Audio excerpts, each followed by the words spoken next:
तो दोस्तों शुरुआत एक लड़का और एक लड़की के साथ में होती है जो कि दोनों साथ में नाइट स्पेंड कर रहे होते हैं। जब यहाँ पर सुबह उस लड़की की नींद खुलती है तो वह हैरान हो जाती है कि उसने किसी स्ट्रेंजर बंदे के साथ में नाइट स्पेंड कर लिया है।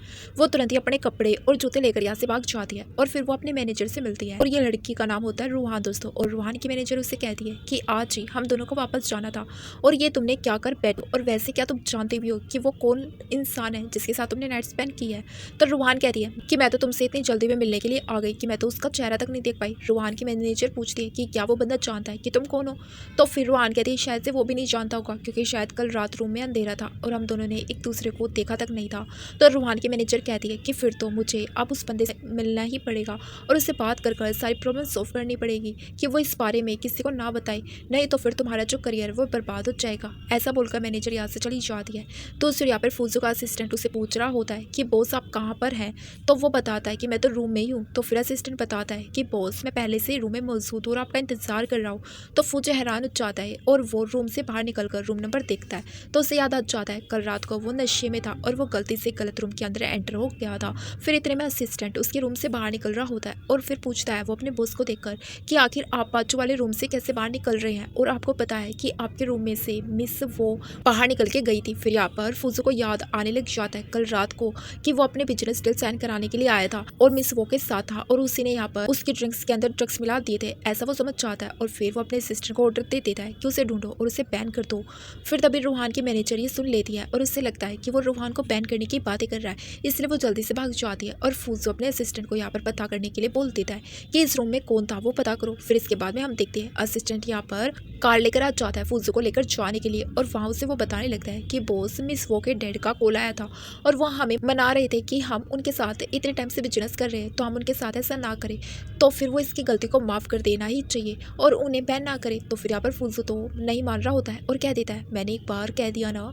फिर तभी यहाँ पर रूहान भी होटल से बाहर निकल रही होती है और मैनेजर उससे बताती है कि मैं बाहर पहुंच गई हूँ, तो फिर तुम कहाँ पर हो। और जैसे वो बाहर आती है तो रूहान के सामने फूजू की कार खड़ी होती है तो वो समझ जाती है और जल्दी से फूजू की कार में बैठ जाती है। उसे देखते के साथ वो पूछने लगती है कि आखिर तुम कौन हो और मेरी कार के अंदर कर क्या रहे हो। तो फिर असिस्टेंट कहता है कि फिर से एक चालाक लड़की मिल गई आपको, कल वाली लड़की बहाना कर रही है कि वो गलत रूम में आ गई थी और आज वाले बहाना कर रही है वो कि वो गलत कार में आ गए। रूहान गुस्से में असिस्टेंट के ऊपर चिल्लाती है कि तुम किससे आके कहा चालाक लड़की बोल रहे हो। तभी फूजू अपने असिस्टेंट को इशारा करता है और असिस्टेंट बाहर निकलकर रूहान को कार से बाहर निकालने की कोशिश कर रहा होता है पर वो नहीं मान रही होती है। वो यहाँ पर फूजू के ऊपर गलती से हाथ रख देती है और फूजू को लगता है कि वो जानबूझ के उसे टच कर रही है।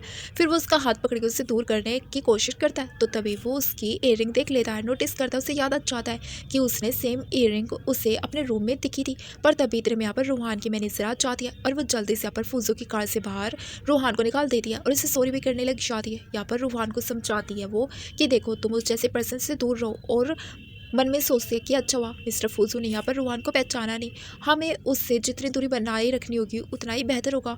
रूहान तो ऐसे फूजू पर गुस्सा हो जाती है और कहती है कि उससे ऐसे रूड बंदे से मैं दोबारा कभी नहीं मिलना चाहती हूँ। फिर यहाँ पर रूहान को किसी की कॉल आ जाती है और वो अपने मैनेजर को बताते हैं कि वो आज रात एक पार्टी के लिए जाने वाली है।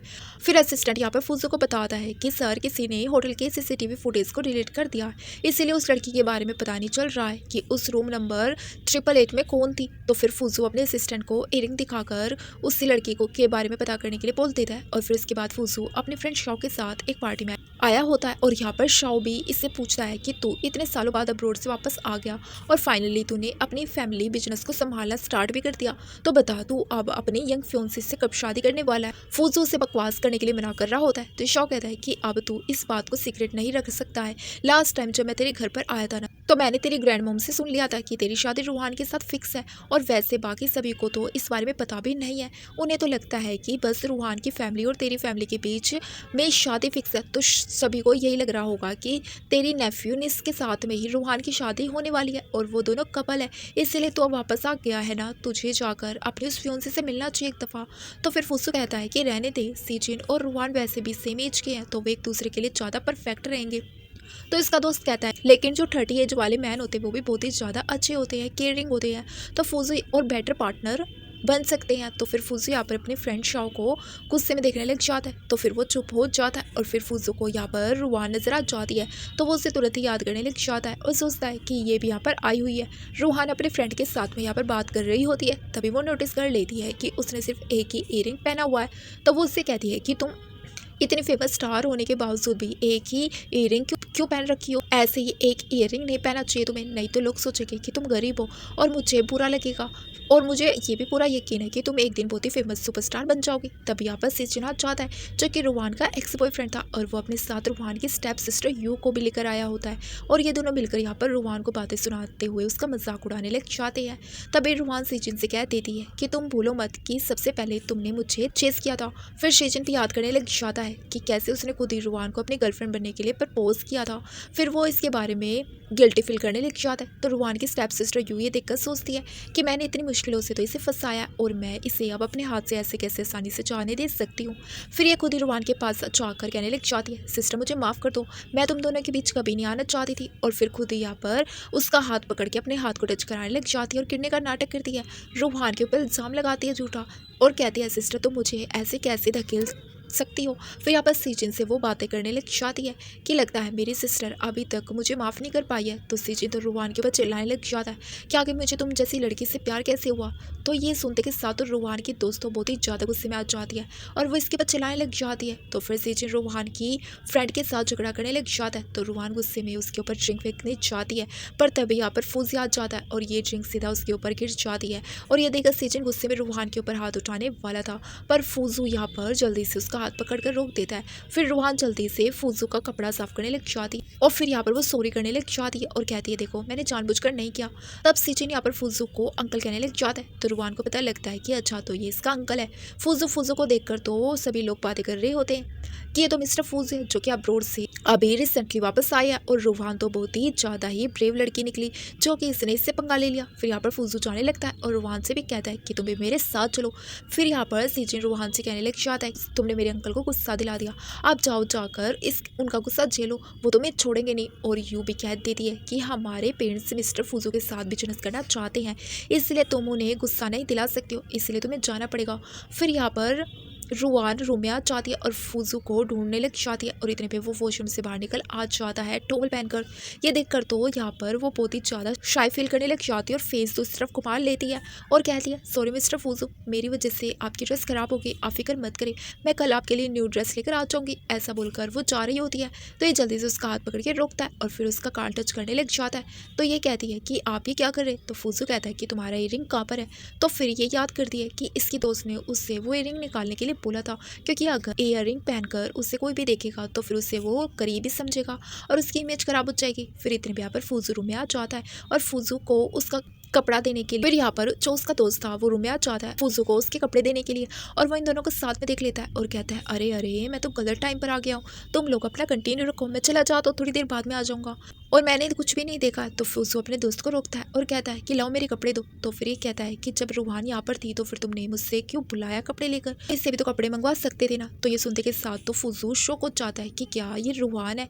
तो इसका दोस्त कहता है कि हाँ, क्या तुझे नहीं मालूम था। तो फिर फूजू चला जाता अपने कपड़े लेकर पहनने के लिए और रूहान को बहुत ही ज़्यादा एम्बेरस फील होता है। वो जैसे यहाँ से जाने लगती है तभी यहाँ पर सीजिन और यूहान आ जाते हैं और दोनों यहाँ पर उससे रोकने लग जाते हैं और कहते हैं कि अच्छा तू मेरे अंकल से बचकर जाना चाहती थी। तभी इतने पर फूजू बाहर आ जाता है कपड़े पहनकर और वही लोगों से कहता है कि तुम यहाँ पर ये सब कुछ क्या करे। तो फिर सीजिन जल्दी से उसे यू से मिलवाने लगता है कि अंकल देखो ये मेरी नई गर्लफ्रेंड है। यू सोचने लगती है कि मैंने सोचा था कि मिस्टर फूजू एक ओल्ड मैन और अगली मैन होंगे, नहीं ये तो एकदम अपोजिट है, मुझे तो पहले ही नहीं फंसाना चाहिए था। फिर ये उससे कहने लगती है कि मिस्टर फूजू मेरी बहन ने आपके ऊपर जो ड्रिंक गिरा दी है उसकी वजह से आपके कपड़े गंदे हो गए थे, तो इसीलिए आपको मेरी सिस्टर को पनिश करना चाहिए। बचपन से मेरी सिस्टर ऐसी बदतमीजी करती आ रही है और मेरे पेरेंट्स भी इससे इस बात पर बहुत ही ज़्यादा चिल्लाते और डांटते हैं।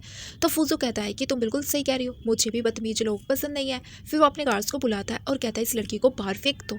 तो फिर वो वहाँ तो सेट हो जाती है कि मैंने सोचा था कि ये मिस्टर फूजू है, ये बाकी सभी से हटकर है, अच्छे पर्सन है, लेकिन लगता है ये भी सभी की तरह निकले।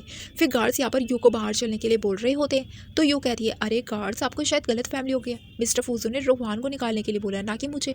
तो फूजू यहाँ पर क्लियर कर देते हैं कि मैंने तुम्हें निकालने के लिए बोला है और फिर गार्ड्स यहाँ पर इससे पकड़ के लेके जाने लगते हैं। तो फिर ये सीजन से कहने लगती है कि देखो ये लोग मुझे लेकर जा रहे हैं। तो फिर सीजन कहता है कि अभी के लिए फ़िलहाल तुम चली जाओ क्योंकि मेरे अंकल काफ़ी ज़्यादा गुस्से में है। और फिर फूजू सीजन के ऊपर चिल्लाता है कि तुम बहुत ही ज़्यादा बिगड़ते जा रहे हो, अभी तुम जाओ और 1000 वर्ड्स का सॉरी लेटर लिखो। फिर सीजन के यहाँ से जाने के बाद रुहान कहती है मिस्टर फूजू अब मैं भी चलती हूँ। तभी यहाँ पर जल्दी से उसे शाव रोक लेता है और फूजू को इसके पास धकेल देता है और कहता है देखो लड़की कितनी ज़्यादा ड्रिंक है, तुम्हें नज़र नहीं आ रहा है क्या? जाओ और इसे घर पर जाओ और इसे घर तक छोड़ कर आओ, अगर इसे कुछ हो गया तो फिर। तो यहाँ पर रुहान कहने लगती है अरे नहीं नहीं इसकी कोई ज़रूरत नहीं है, मैं खुद से चली जाऊंगी। पर तभी फूजू कहते हैं नहीं मैं तुम्हें घर तक छोड़ने के लिए चलता हूँ। तो फिर रुहान बहुत ही गुस्सा होती है और शाव के ऊपर और भी ज़्यादा गुस्से में आ जाती है और फूजू फिर इसे घर तक छोड़ने के लिए जाता है और रुहान इसे थैंक यू बोलकर चली जाती है। और तभी फूजू देखता है कि ये अपने क्लासेस तो यही भूल गई है काटी में। फिर रुहान जैसे घर पर पहुँचती है तो वो देखती है कि उसके स्टेप सिस्टर यू ने पहले से यहाँ पर घर वालों को झूठी झूठी चीज़ें कहकर कंप्लेन कर रखी होती है उसके खिलाफ, यानी कि उसके खिलाफ भड़का रखा होता है सभी घर वालों को कि उसकी वजह से यहाँ पर पार्टी से उसे निकाला गया है। तो फिर स्टेप मॉम तो उसके ऊपर चिल्लाने लगती है कि तुमने मेरी बेटी को परेशान किया, अभी नील डाउन करके उससे माफ़ी मांगो। तो रुहान मना कर देती है कि मैंने कुछ भी नहीं किया। तो यू रोने की एक्टिंग करते हुए कहने लगती है कि अगर तुमने कुछ नहीं किया है तो फिर मिस्टर फूजू मुझ पर ऐसे गुस्सा ना होते और मुझे ऐसे पार्टी से नहीं निकलने को कहते। अब तुम्हारी वजह से अगर वो मुझे पसंद नहीं करेंगे तो फिर मुझे वो फैमिली में शादी करने को नहीं मिलेगा।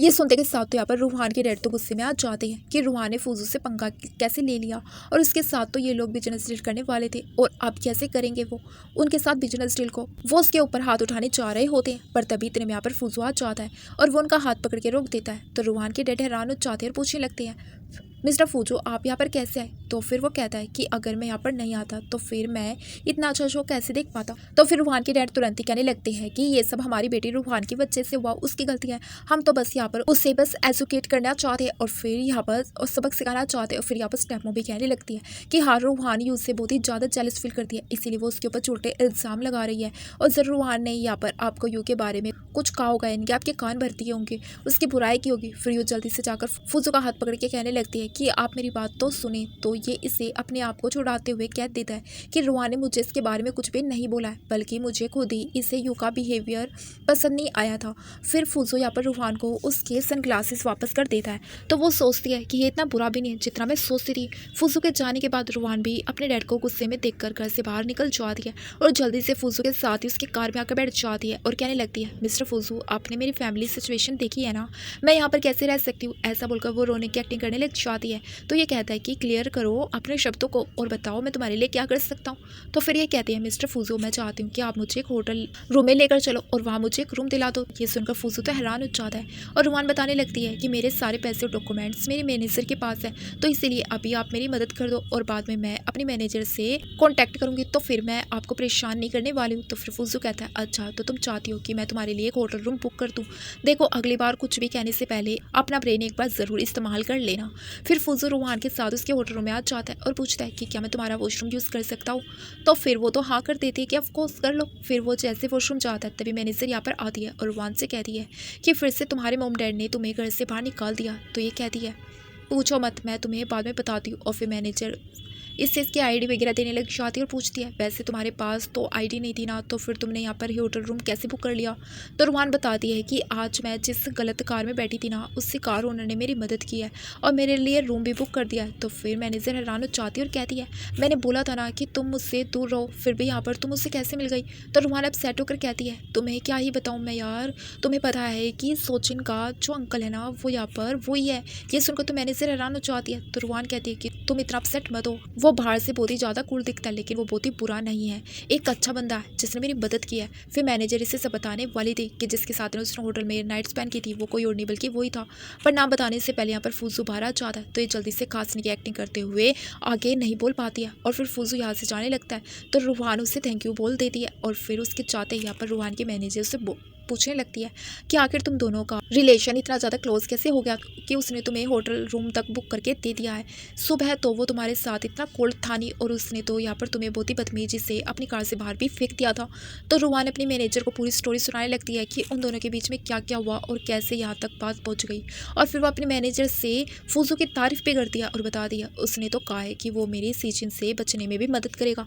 अगर सीचिन ने मुझे कभी परेशान किया तो इन फ्यूचर तो फिर ये अच्छा रहेगा ना कि मैं आसानी से सीचिन से अपनी इंगेजमेंट तोड़ पाऊंगी। और फिर फूजू का यहाँ पर कल ही किसी लड़के के साथ में पंगा हुआ था, जिसकी वजह से वो आज मुझ पर गुस्सा निकाल रहा था। मैनेजर कहती है अगर तुम मिस्टर फुजू से कहोगी कि वो लड़की उनके खिलाफ प्लानिंग नहीं कर रही थी तो क्या वो बिलीव करेंगे? तो ये कहती है नहीं, जितना मैं मिस्टर फुजू को समझती हूँ वो बिल्कुल भरोसा नहीं करेंगे। मैनेजर ये सुनकर डर रही होती है और फिर नेक्स्ट डे रूहान अपने मैनेजर के साथ मिलकर डायरेक्टर का इंतजार कर रही होती है और कहती है पूरे 5 घंटे हो गए। फिर यहाँ पर शूट स्टार्ट हो जाता है और रूहान को एक एक्टर के साथ शूटिंग करनी होती है, जिसके बारे में यहाँ पर रूहान पहले से जानती थी कि वो बहुत ही बड़ा बदतमीज इंसान है और यहाँ पर तो वो उसके साथ करते हुए उसे टच करने लग जाता है। तो रूहान तुरंत ही आवाज़ उठाती है और डायरेक्टर से कहती है कि ये चीज़ तो स्क्रिप्ट में थी नहीं। तो फिर वो जो एक्टर था वो बोलने लग जाता है कि ये तो मेरी मर्जी है, मैं स्क्रिप्ट चेंज भी कर सकता हूँ।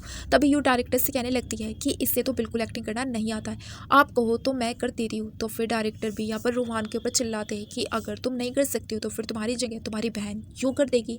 तो रूहान कहती है ठीक है तो फिर इसी से करवा लो और गुस्से में जाने लगती है। तो मैनेजर फिर उसे रोकती है, उसका गुस्सा ठंडा करवाती है और कहती है देखो हमें अभी पंगा नहीं ले सकते इनसे, क्योंकि इसकी जो पेनल्टी है ना वो हम लोग भर नहीं पाएंगे, इसलिए अपने काम को कंटिन्यू करो और इसे छोड़कर मत जाओ। तो फिर रूहान को भी मानना ही पड़ता है और तब यहाँ पर एक्टर हान कहने लगते हैं कि अच्छा हुआ तुम मान गई, देखो अब हम लोग next scene direct bad scene करेंगे। रूहान तो ये बात सुनकर ही चिल्लाने लगती है कि तुम लिमिट क्रॉस कर रहे हो अपनी। तो वो कहता है कि यहाँ पर मेरी मर्जी चलने वाली है। इतने में यहाँ पर फुजू आ जाता है अपने दोस्त शाह को लेकर और शाह को देखकर तो यहाँ पर सभी लोग बातें करने लग जाते हैं कि वो तो कितना फेमस एक्टर है और वो कितना ज़्यादा हैंडसम भी है।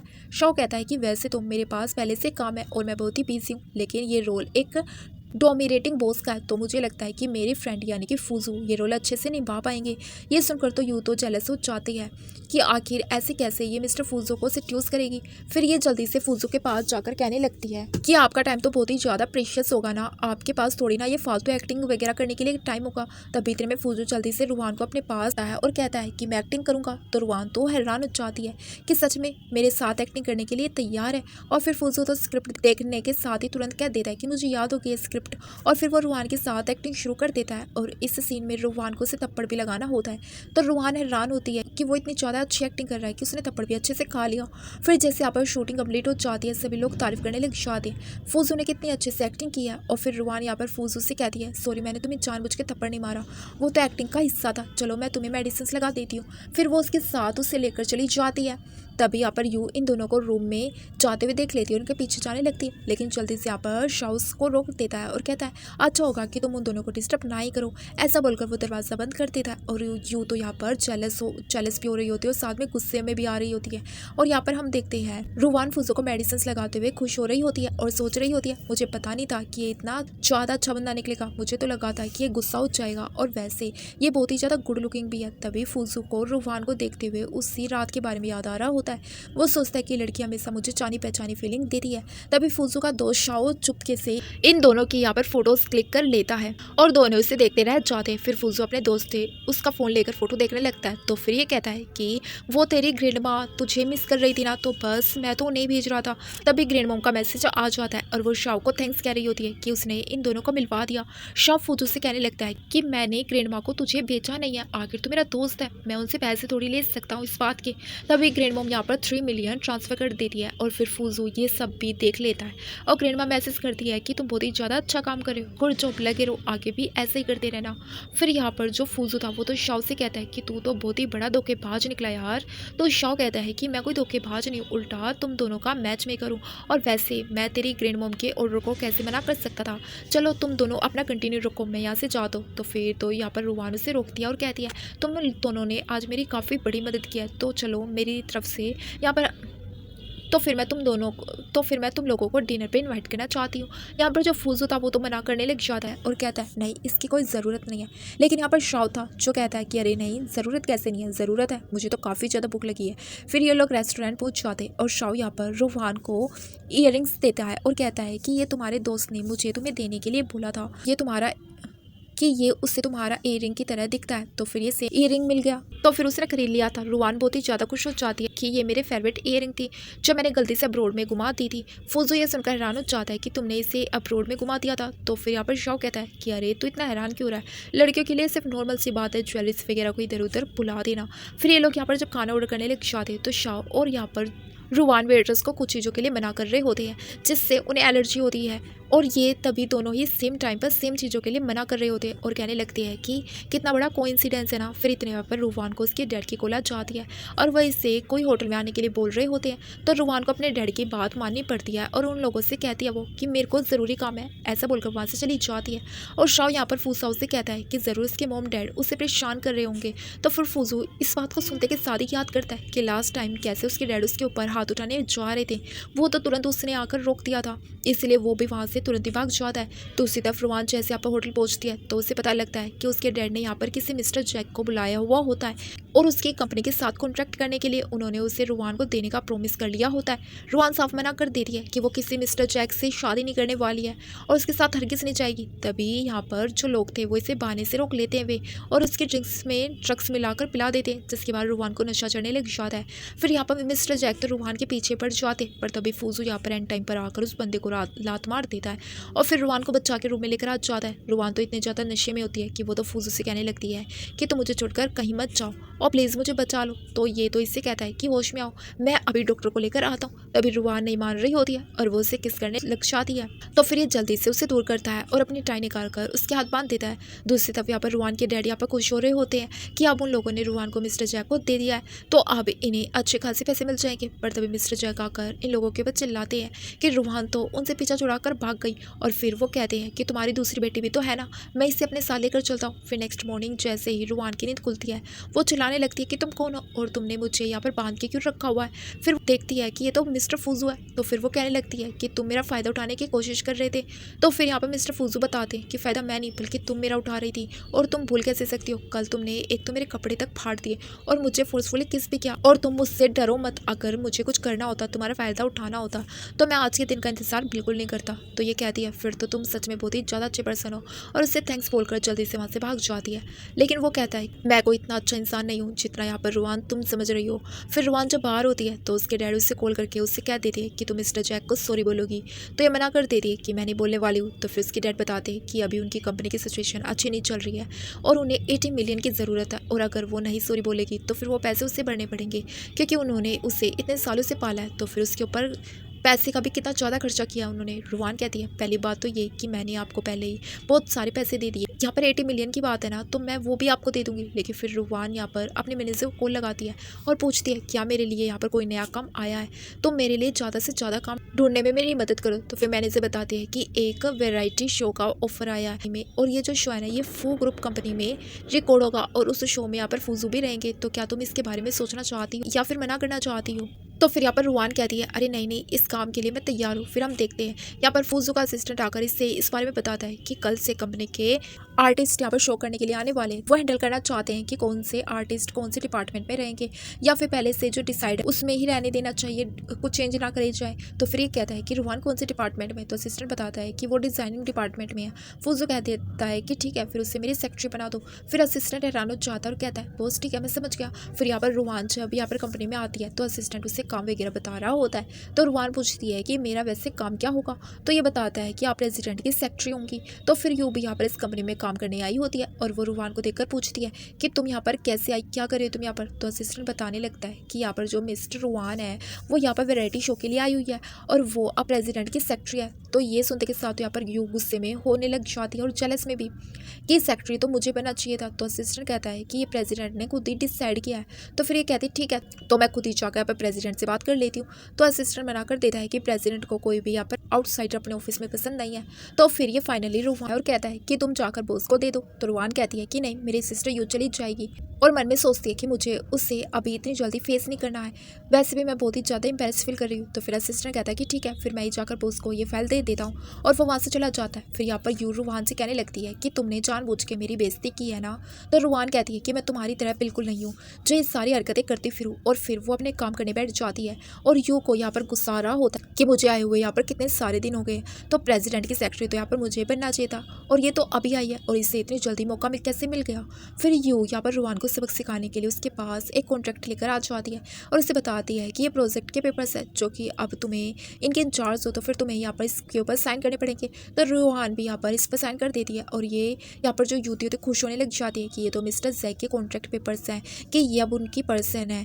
फिर जैसे ये पेपर साइन हो जाते हैं। तो फिर तुरंत यहाँ पर असिस्टेंट आ जाता है और सीधा उस फाइल को लेकर वहाँ से चला जाता है यहाँ पर फूजू को दिखाने के लिए। और यहाँ पर यूँ सोचती है कि बस मिस्टर फूजू इस कॉन्ट्रैक्ट को ना देखे। और तभी हम देखते हैं फूजू ये कॉन्ट्रैक्ट देख लेता है और वो काफ़ी हैरान हो जाता है कि रुहान ने इस फाइल पर कैसे साइन कर दिए। फिर वो जाकर उसके ऊपर चिल्लाता है और पूछता है कि तुम्हें पता भी है कि तुमने किस चीज़ के ऊपर साइन किए। तो ये कहती है हाँ ये मैंने साइन किए तो प्रोजेक्ट के पेपर्स है। तो फिर फूजू इसके ऊपर चिल्लाने लगता है कि क्या तुमने पहले पढ़ा था कि किस चीज़ के पेपर से क्या लिखा हुआ है इनमें।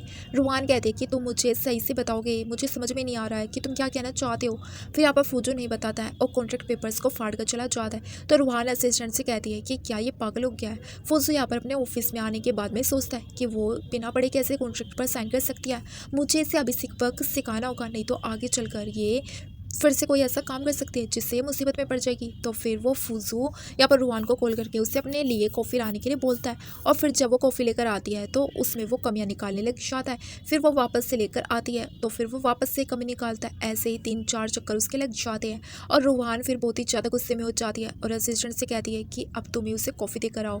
फिर यहाँ पर जो रुहान थी वो तो यहाँ पर काफ़ी गुस्से में आ जाती है, पर फिर यहाँ पर जो कैमरामैन थे उनको देखकर वो अच्छे से काम करने की एक्टिंग करने लग जाती है। फिर उसके बाद में फूजू यहाँ पर रुहान के पास बहुत ही सारी फाइल्स लेकर पहुंच जाता है और उसे सारा काम कंप्लीट करने के लिए बोलकर वहां से चला जाता है। फिर रुहान को ना चाहते हुए भी यहाँ पर सारा काम करना ही पड़ता है और फिर वो यहाँ पर जब सब कंप्लीट कर लेती है तब यहाँ पर फूजू रुहान का काम देखने के लिए आता है और तभी एक्सीडेंटली इन लोगों की किस भी हो जाती है।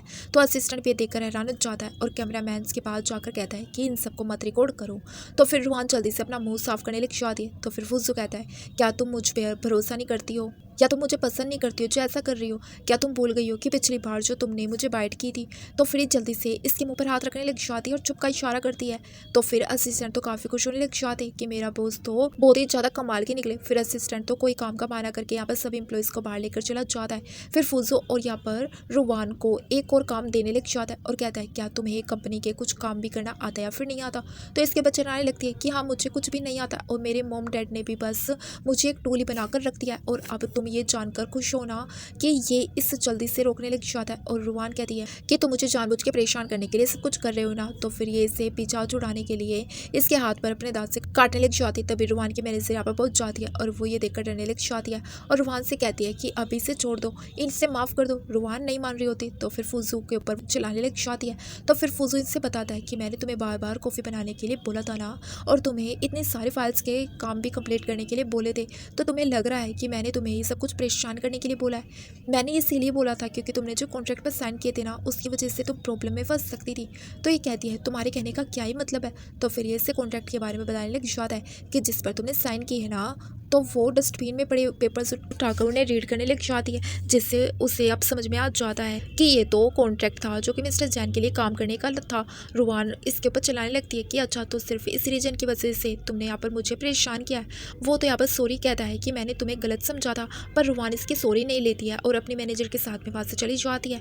फिर फूजू अपने असिस्टेंट को रुहान के पीछे जाने के लिए बोलता है उसकी सेफ्टी के लिए और फिर असिस्टेंट वापस आने के बाद फूजू को बता देता है कि रुहान सेफली होटल में पहुँच चुकी है और वो उसका रूम कार्ड भी उसे देने लग जाता है और कहता है कि बॉस अपनी गर्लफ्रेंड को ऐसे नहीं छोड़ना चाहिए, खासकर जब वो गुस्सा हो या नाराज़ हो उसे जाकर मनाना चाहिए। फूजू कहता है कि मेरे और उसका रिलेशन ऐसा नहीं है और वो भी फिर इसे कार्ड देने लग जाता है। तो फिर वो कार्ड ले लेता है। तो फिर असिस्टेंट सोचता है सच में बॉस मुंह पे तो कुछ और बोलते हैं और दिल में कुछ और रखते हैं। फिर नेक्स्ट मॉर्निंग फूजू होटल के बाहर जाकर रूहान को पिक करने के लिए आ जाता है। रूहान उसकी कार में बैठने नहीं जा रही होती है तो उसकी मैनेजर कहती है कि फालतू में मिस्टर फूजू से पंगा मत लो और वो उसके साथ कार में बैठ जाती है। पर कंपनी पहुंचने के बाद रूहान फूजू से कह देती है कि यहाँ पर तुम मुझसे डिस्टेंस मेंटेन करके रखना, नहीं तो फिर एम्प्लॉयज़ को गलतफहमी हो जाएगी। तो फिर जब वो अपने काम में बिजी होती है तो फूजू उसे फिर से अपने ऑफिस में बुलाता है कुछ बात करने के लिए और उससे कहता है कि चलो मैं तुम्हें कंप्यूटर्स चलाना सिखाता हूँ। फिर फूजू जब यहाँ पर रूहान का हाथ पकड़ के उससे कंप्यूटर चलाना सिखा रहा होता है तभी इतने में यहाँ पर किचन के आने की आवाज़ हो जाती है। तो रूहान जल्दी से टेबल के नीचे छुप जाती है और फिर फूजू अपने नेफ्यू को यहाँ से भेज देता है और उसे बिल्कुल भी टेबल के नीचे रूहान को देखने नहीं देता है। फिर इसके जाने के बाद में रूहान उठ जाती है लेकिन तभी यहाँ पर किसी के आने की फिर से आवाज़ आ जाती है। तो ये फिर से यहाँ पर टेबल के नीचे छुप जाती है और यहाँ पर कोई और नहीं बल्कि यहाँ पर रूहान की मैनेजर आई होती है। तो रूहान जल्दी से उसे देखकर उठ जाती है और बहाना करती है दरअसल मेरा नीचे कुछ गिर गया था, मैं बस उसे उठाने गई थी। तो मैनेजर पूछती है कि ऐसा भी क्या गिर गया था। तो जल्दी से फूजू रूहान का बहाने में साथ देने लग जाते हैं और कहते हैं कि तुम अपनी इयर रिंग्स ढूंढ रही थी ना तो ये लो। तो फिर रूहान इसे खोलने वाली थी तो मैनेजर जल्दी से उसे रोक देती है और उसे अपने साथ बाहर लेकर चली जाती है और उसे पूछती है क्या तुम दोनों के बीच में कुछ चल रहा है जो तुम मुझे नहीं बताना चाहती हो। रूहान कहती है कि नहीं ऐसी बात नहीं है। और फिर उसके बाद रूहान अपने मैनेजर के साथ में किसी इन्वेस्टर से मिलने के लिए डिनर पार्टी के लिए गई होती है। तभी यहाँ पर रोमांटिक होने लग जाती है। तो मैनेजर तो हैरान हो जाती है और रूहान से कहती है कहीं तुम प्रेग्नेंट तो नहीं हो गई हो ना। तभी हम देखते हैं यहाँ पर बाहर जो फूजो था वो भी सब कुछ देख रहा होता है, सुन रहा होता है और जल्दी से रूहान को बात करने के लिए बाहर लेकर आ जाता है और पूछता है क्या वो सच में प्रेग्नेंट है। तो रूहान कहती है कि पहली बात तो ये कि मेरे पर्सनल मैटर में तुम्हें घुसने की ज़रूरत नहीं है, तुम ये पूछने वाले होते कौन। और दूसरी बात ये कि अगर ऐसा है भी तो फिर तुम्हारा इससे क्या ही लेना देना है। तो फिर यहाँ पर वो कहता है कि मैं बस इसीलिए कह रहा था कि तुम मुझसे स्कैम ना कर रही हो। फिर नेक्स्ट डे यहाँ पर रूहान कंपनी में होती है। तभी एक एम्प्लॉय उसे यूएसपी ड्राइव को प्रोजेक्ट के इंचार्ज को देने के लिए बोल रही होती है। तो फिर जैसे यहाँ पर रूहान जाने लगती है तो यहाँ पर यूं थी वो जानबूझकर यहाँ पर अपना पैर इसके बीच में कर देती है जिससे रूहान नीचे गिर जाती है। और फिर यहाँ पर वो रूहान उसके ऊपर चलाने लग जाती है कि वो कितनी ज़्यादा मासूम बने की एक्टिंग करती है कि उसे तो कुछ करा ही नहीं है, जैसे तो उसने कुछ किया ही नहीं है। फिर सभी एम्प्लॉयज़ भी यहाँ पर रूहान के बारे में बातें करने लग जाते हैं। फिर यहाँ पर सिचिन भी आ जाता है जो कि रूहान को ही ब्लेम करने लग जाता है और वो यहाँ पर यू की साइड ले रहा होता है। पर तब यहाँ पर फूजो आ जाता है और रूहान को इनोसेंट प्रूफ करने के लिए वो इन लोगों को सीसीटीवी फुटेज दिखा देता है कि कैसे यहाँ पर यू ही खुद बीच में पैर लेकर आई थी और इसे नीचे गिरा दिया। फिर सभी लोग यहाँ पर ये सब जानने के बाद रूहान के ऊपर यकीन करते हुए यू के बारे में गलत गलत बातें करने लग जाते हैं कि वो कितनी बड़ी झूठी लड़की है। फिर रूहान के पेट में दर्द होने लग जाता है तो फूजो उसे तुरंत ही उठाकर लेकर चला जाता है और उससे अपने पर्सनली डॉक्टर से चेकअप कराता है। पर यहाँ पर जैसे डॉक्टर रूहान की पल्स चेक करने वाला होता है तब यहाँ पर वो मना कर देती है कि आप मेरा पेट नहीं दुख रहा है, मैं बिल्कुल ठीक हूँ। और फिर वो फूजो के साथ वापस से ऑफिस आ जाती है और इसके बाद फूजो रूहान को लेकर अपने किसी क्लाइंट से मिलने गया होता है और उसे बताता है कि मिस्टर जियांग ये मेरी सेक्रेटरी है। फिर ये जियांग तो रूहान को देखते के साथ ही पीनट्स वाली डिश को मना करने के लिए बोल देता है और फूजो को थैंक्स कहने लग जाता है कि आपकी वजह से मैं रूहान को मिल पाया हूँ। तो फिर फूजो हैरान हो जाता है क्या तुम दोनों एक दूसरे को जानते हो पहले से ही। तो जियांग बताता है कि हाँ हम दोनों स्कूल क्लासमेट थे, हाई स्कूल क्लासमेट थे और फिर कॉलेज क्लासमेट भी थे, पर फिर मैं अब्रॉड चला गया था तो फिर हम दोनों का कॉन्टैक्ट टूट गया था, लेकिन आपकी वजह से हम लोग फिर से मिल पाए हैं। रूहान भी उससे बात करने लग जाती है और कहती है कि जब से तुम अब्रॉड चले गए थे ना तो मैंने तुम्हें बहुत ही ज़्यादा मिस किया था। फिर इन दोनों के बीच में बातें होता देखकर तो फूजो तो यहाँ पर बहुत ही ज़्यादा जेलस फील हो रहा होता है उसे और यहाँ पर तो जियांग रूहान को गेम खेलने के लिए भी इनवाइट करता है। और फिर जब जियांग यहाँ पर रूहान को खुद ही गेम सिखा रहा होता है तो फूजो कोई बना करके जियांग को यहाँ से कोई और काम के लिए भेज देता है और फिर वो खुद ही यहाँ पर रूहान को सिखाने लग जाता है कि तो वो कहती है कि लगता है तुम जेलस हो रहे हो। वो फिर डायरेक्टली फूजो से पूछ लेती है कि क्या तुम मुझे पसंद करते हो। फिर वो सीरियसली मोड पर आ जाता है और वो कहती है कि कोई बात नहीं मैं मजाक कर रही थी। फिर तभी यहाँ पर तो वो तो अपना लव कन्फेस कर देता है कि हाँ मैं तुम्हें बहुत ही ज़्यादा पसंद करता हूँ और फिर उसे वो किस कर लेता है और पूछता है कि क्या तुम भी मुझे पसंद करती हो। तो रूहान कहती है हाँ शायद मैं भी करती हूँ। फिर नेक्स्ट सीन में हम देखते हैं फूजो यहाँ पर रूहान के लिए नेकलेस गिफ्ट में लेकर आया होता है और तभी यहाँ पर फूजो का पर्सनल डॉक्टर आकर रूहान का हाथ चेक करने के लिए बोल रहा होता है और जैसे वो उसके पल्स को देखता है तो फिर वो बता देता है कि कॉन्ग्रेचुलेशन आप तो प्रेग्नेंट हो। ये सुनने के साथ तो यहाँ पर फूजो तो हैरान हो जाता है और असिस्टेंट भी समझ जाता है कि ये बच्चा लगता है बॉस का नहीं है। फिर यहाँ पर फूजो तो गुस्से में डॉक्टर और अपने असिस्टेंट दोनों को बाहर जाने के लिए बोल देता है और वो रूहान से गुस्से में पूछता है कि बच्चा किसका। रूहान कहती है किसका, तुम्हारे से कोई भी मतलब नहीं बनता है और अब हम दोनों के बीच में ये सब कुछ खत्म हो गया है क्योंकि अब मैं इस बेबी को दुनिया में लाने वाली हूँ और मैं तुम्हें बस अब एक अल्डर की तरह ही एक स्ट्रेंजर की तरह ही समझूंगी। फिर यहाँ पर फूजो तो गुस्सा होने लग जाता है तो रूहानी से कह देती है कि मुझे थोड़ा टाइम दो संभालने के लिए। फिर यहाँ पर फूजो सिचिन से मिलने जाता है और इसे मारने लगता है कि वो रूहान के साथ ऐसा कैसे कर सकता है। तो फिर सिचिन उसे बताता है कि मैंने तो उसे हाथ तक नहीं लगाया है। तो फिर फूजो हैरान हो जाता है यानी कि ये बेबी इसका भी नहीं है। तो फिर वो अपसेट होकर अपने फ्रेंड के साथ मिलकर ड्रिंक कर रहा होता है और उसे इन सब के बारे में बता भी देता है कि उसने कैसे उसे ब्रेकअप कर लिया है और ये भी कह दिया है कि अब से मैं तुम्हें स्ट्रेंजर की तरह ही ट्रीट करूंगी और वो उससे बेबी को दुनिया में लाने वाली। तो शाओ तो रूहान को समझने के लिए बोल रहा होता है कि वो अब तक ऑर्फन थी और वो भी नहीं चाहती होगी कि उसका बच्चा भी ऑर्फनर रहे। तो फिर फूजो रूहान को समझ रहा होता है और वो तुरंत यहाँ से चला जाता है और रूहान जब सो रही होती है तो वो भी उसी के पास में लेट जाता है उसे हक करके और कहने लगता है कि तुम मुझे छोड़कर कहीं मत जाना। फिर नेक्स्ट डे रूहान हॉस्पिटल में आकर चेकअप करवाने जाती है और जब प्रेगनेंसी रिपोर्ट मिल जाती है उसे तो वो सोचती है कि अब मेरा लास्ट चांस भी गया। फिर हम देखते हैं फूजो यहाँ पर रूहान से मिलने आ जाता है और तभी उससे उसकी मॉम की वीडियो कॉल भी आ जाती है और वो रूहान दिखा देता है और फूजो की मॉम तो यहाँ पर रूहान को तो बहुत ही ज़्यादा पसंद करने लग जाती है और खुश होती है कि उनकी डॉटर इन लोग कितनी ज़्यादा प्यारी है और वो उससे पार्टी में आने के लिए भी बुला रही होती है। तो फिर फूजो रूहान जब पार्टी में पहुंच जाते हैं तो फूजो की मॉम तो अपने आने वाले ग्रैंड चाइल्ड की न्यूज़ अनाउंस कर देती है होती है तो सभी लोग तो यहाँ पर रूहान की बुराई करने लग जाते हैं कि पहले तो वो शिनचैन की फ्यूंसी थी ना, तो आखिर वो उसके अंकल के बच्चे की मॉम कैसे बन सकती है। तो यहाँ पर तो जो फूजो की मॉम थी वो ये सब सुनकर यहाँ पर गुस्से में आ जाती है और सभी को क्लियर करती है कि आप लोगों को कुछ गलत फैमिली हुई है। रूहान की एंगेजमेंट तो हमेशा से फूजो के साथ में तय थी, ना कि सीचिन के साथ में। तो सभी को यहाँ पर जो मिसअंडरस्टैंडिंग थी वो क्लियर हो जाती है कि उन लोगों को गलत लग रहा था। तभी पार्टी में हम देखते हैं यहाँ पर एक लिन नाम का लड़का मौजूद था जो कि रूहान को देखते के साथ ही सोचने लग जाता है कि वो बिल्कुल उसकी मोम की तरह दिखती है। फिर वो याद करने लग जाता है कि उसकी मोम भी उसे बताया होता है कि बचपन में जब उसकी सिस्टर खो गई थी तो फिर वो यहाँ पर किसी को कॉल करके यहाँ पर रूहान की सारी इन्फॉर्मेशन निकालने को बोल देता है। और फिर हम देखते हैं पार्टी के बाद रूहान फूजो की मोम के घर पर रुकी हुई होती है।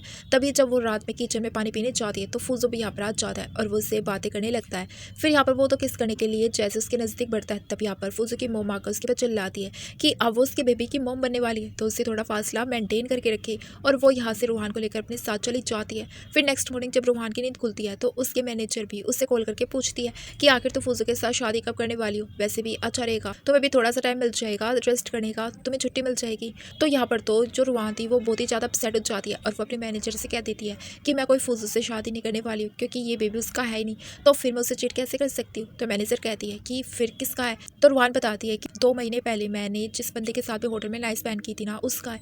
तो मैनेजर कहती है अरे वो भी तो मिस्टर फूजो ही है। तो ये सुनकर तो रूहान हैरान हो जाती है। मैनेजर कहती है अगर यकीन नहीं हो रहा तो फिर जो इयरिंग थी ना, यानी जो गुम गई थी, उनमें से एक फूजो के पास थी। तो फिर वहाँ जल्दी से इयरिंग देखती है जो कि यहाँ पर फूजो ने उसे दी थी। और उसके बाद तो यहाँ पर फूजो और उसकी मॉम रूहान के लिए बहुत सारे गिफ्ट्स लेकर आ जाती है। और फूजो की मौत तो यहाँ पर रूहान से बहुत ही ज़्यादा खुश थी और फिर इन दोनों को अकेले में बातें करने के लिए छोड़कर वहाँ से चली जाती है। फूजो रूहान से कहता है कि क्या तुम मुझे छोड़कर जाने का सोच रही हो।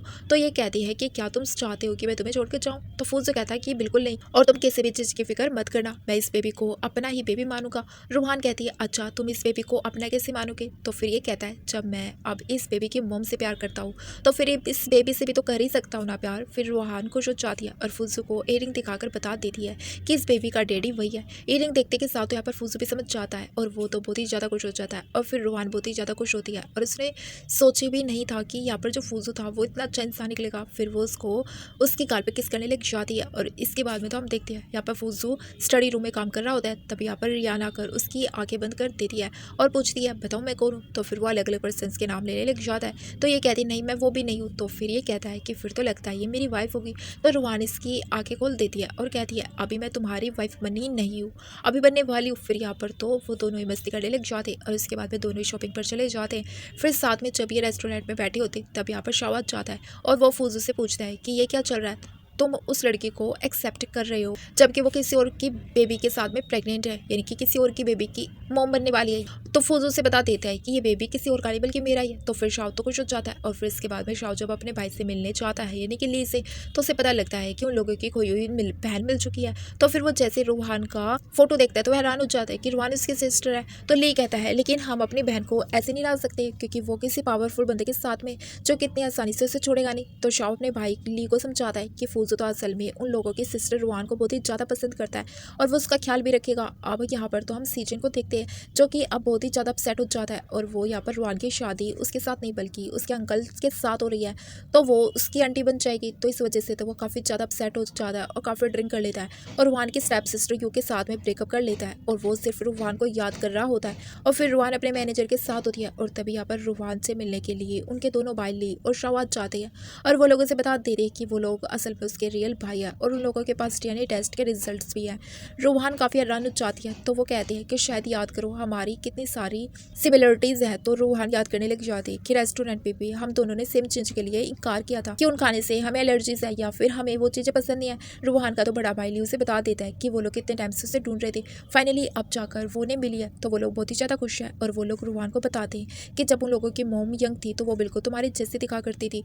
रूहान तो इन दोनों से मिलकर बहुत ही ज़्यादा खुश हो जाती है और उसके बाद हम देखते हैं फूजो यहाँ पर अपने फ्रेंड से मिलने गया होता है जो कि अब्रॉड से वापस आने वाली होती है और ये तो उसकी शादी के लिए उससे कॉन्ग्रेचुलेशन भी करने लग जाती है और ये लोग बहुत ही ज़्यादा अच्छे दोस्त होते हैं। पर तभी कोई रिपोर्टर्स इन लोगों की फ़ोटो क्लिक कर लेता है और इन लोगों के बारे में रूमर्स फैला देता है। रूहान भी इन फोटोज़ को देख लेती है पर फूजो इसे इस फोटो के बारे में कुछ भी क्लियर नहीं करता है। तो वो सोचती है रूहान अभी प्रेग्नेंट है तो फिर उसे इस चीज़ों के बारे में पता नहीं चलना चाहिए, नहीं तो वो फालतू में टेंशन लेगी, जबकि ऐसा कुछ तो है भी नहीं। और फिर रूहान सोचती है कि उसने मुझे कुछ एक्सप्लेन नहीं किया तो ठीक है, फिर अब मैं भी उसे अपने भाई के बारे में नहीं बताऊंगी। और फिर रूहान के दोनों भाई यहाँ पर उसे घुमाने के लिए लेकर गए होते हैं।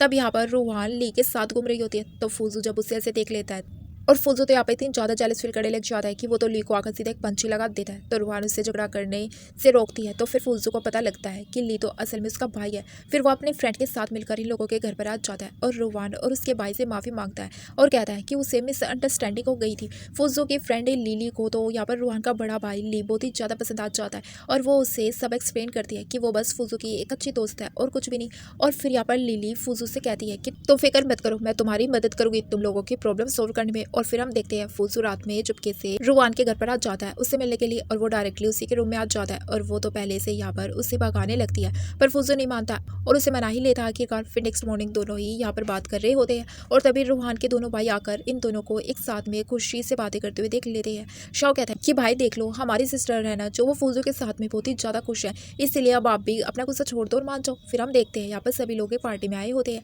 जहाँ पे रूहान की सिस्टर यू भी आई होती है और वो रूहान को देखते के साथ ही उसका मजाक उड़ाने लगती है। पर तभी पार्टी में रूहान का भाई लिबिया आ जाता है और उसकी साइड लेने लगता है कि इसने तो यहाँ पर फिर से नए बंदे को फंसा लिया। और यहाँ पर जो यू ने नए बंदे को फंसाया होता है वो तो यहाँ पर मिस्टर ली को देखकर तो डर के मारे वहां से भाग जाता है और कहता है इनसे पंगा नहीं ले सकता हूँ। फिर यू रूहान के ऊपर इल्जाम लगा रही होती है कि वो तो मिस्टर फूजू को चीट कर रही है और अब उसने नए बंदे को भी फंसा लिया है। तो लिली कहती है कि उससे कुछ भी मत बोलो और उसने किसी और बंदे को नहीं फंसना है बल्कि जो मिस्टर ली और मिस्टर शायरा वो उसके भाई है। और फिर रूहान तो यू को अपने दोनों भाइयों से मिलवाती है। तो फिर यू तो हैरान हो जाती है और सभी लोग भी बातें करने लग जाते हैं कि तभी तो रूहान बिल्कुल अपने भाइयों की तरह ही दिखती है। तो फिर यहाँ पर तो जो लिली थी वो रूहान को उसका अवार्ड दे देती। तो यहाँ पर रूहान को शो करते उसे सिस्टर इन लॉ बोल रही होती है और तभी इसी टाइम पर फूजू नील डाउन होकर रूहान को शादी के लिए प्रपोज कर देता है और फिर सभी इन लोगों को चेयर करने लग जाते हैं कि रूहान को हाँ बोल देना चाहिए। तो फिर रूहान भी से हाँ बोल देती है और फिर वो उसे रिंग पहना देता है। और दोस्तों इसी के साथ में हमारे इस ड्रामा की हैप्पी एंडिंग हो जाती है। Thank you for